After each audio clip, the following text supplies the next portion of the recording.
tu lai và nuôi ai cái thằng vaccine thu đòn nhau chạy xây nông vin chỉ chú vaccine cái cặp hoa hi ở cái cặp dâu xì hi mẹ nên hip thề man thề thì chúng tôi hiện cái mặt thề thì vin chỉ chú hi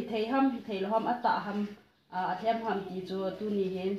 chăm chạy cả vậy sao nông vin lai cái pi hi mà hi vaccine cái cặp sa mi hen chỉ chú mà chúng ai hen khát về cả vậy nó hết anh liền hi bịa thầy poin hip poin lệ thun anh nhau bên gà hip sa kilo tê lệ thầy em chỉ do ngày thầy đi cái tập poin à tôi xin im một số cái về mẹ nên họ hình vaccine chỉ cảm họ hip thầy thì bên chỉ cho ata ham mà thêm ham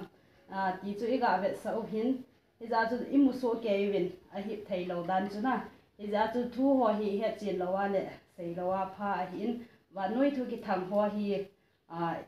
thì xây ra ban bana hòn ega ki hap thu da bangai sei jiu hin tua cho imit ta imutawin chu cho hip thei lo dan hong imu so ke vin chu cho nyau cha ga vet san ngom he